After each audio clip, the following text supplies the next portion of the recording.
Hola, en este análisis nos vamos a sumergir en las ideas, a veces un poco desconcertantes, de El libro de la sabiduría. Nos vamos a enfocar en su visión sobre los componentes básicos de la realidad, o sea, los elementos.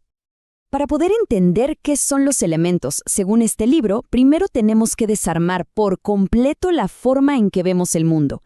Y todo arranca con una pregunta bastante directa.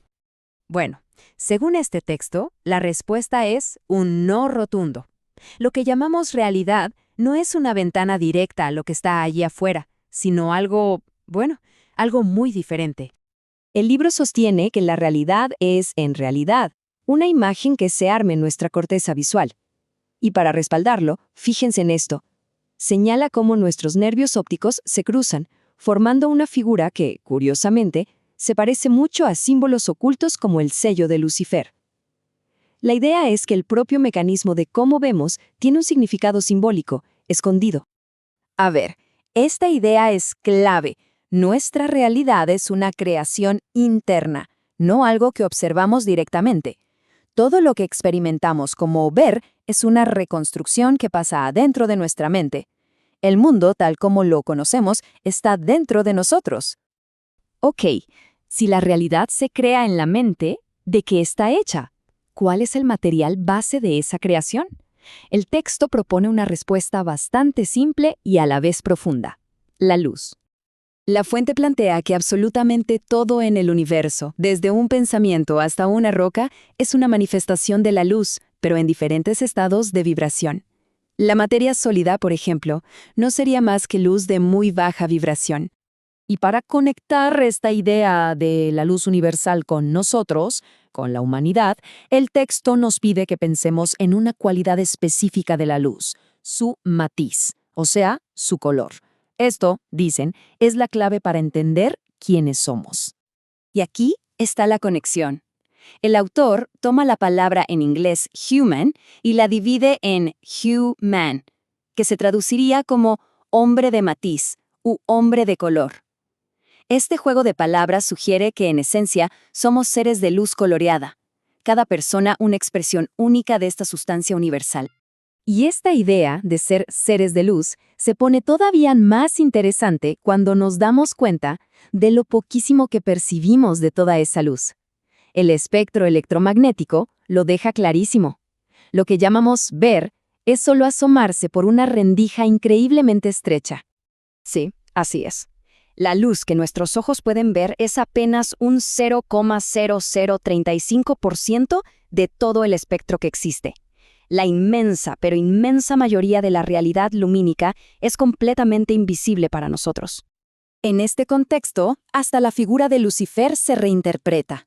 El nombre viene del latín luci, que significa luz, así que no se presenta como un ser malvado, sino como el portador de la luz, un símbolo de la conciencia misma y del mecanismo de la vista que nos permite fabricar nuestra realidad. Entonces, si entendemos que la realidad es una construcción interna hecha de luz, esto nos lleva a un modelo del cosmos que, es radicalmente diferente al que nos enseñaron. La fuente nos presenta un modelo geocéntrico, con una Tierra plana donde las estaciones se crean porque el Sol se mueve en espiral sobre nosotros, viajando entre el trópico de Cáncer y el de Capricornio. Esta visión del cosmos se apoya en interpretaciones literales de las Escrituras. Por ejemplo, del Génesis se toma la idea de que existe una cúpula física, un firmamento, que está arqueado sobre la Tierra. En este modelo, los planetas, a los que llama estrellas errantes, el Sol y la Luna, no están flotando en un espacio infinito. No, están como incrustados en diferentes capas de este firmamento. Incluso se sugiere que la palabra planeta viene de que existen en un plano. Ahora, la pregunta es, ¿por qué nos enseña esto en todos lados? El autor dice que es porque este es un conocimiento esotérico, o sea, interno, reservado solo para iniciados. Se oculta a propósito del público con enseñanzas exotéricas o externas que nos hacen buscar el poder y las respuestas siempre fuera de nosotros.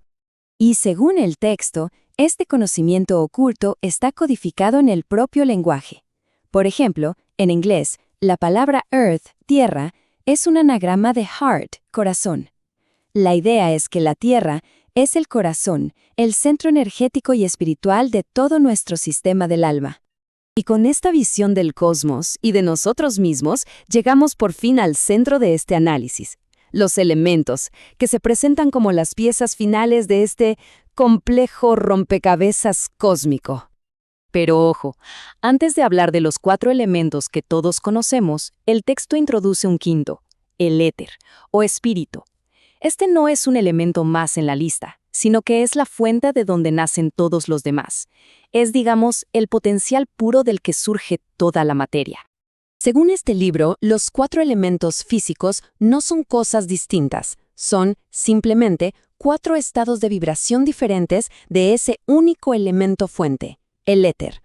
Así como la luz tiene un espectro, la materia también, y se organiza desde lo más denso, que es la Tierra, hasta lo más sutil, que es el fuego. Y a cada elemento se le da una polaridad, masculina y activa o femenina y pasiva, y también características muy específicas. Juntos, crean un sistema de fuerzas que se equilibran, se conectan y que, según se dice, forman todo lo que existe.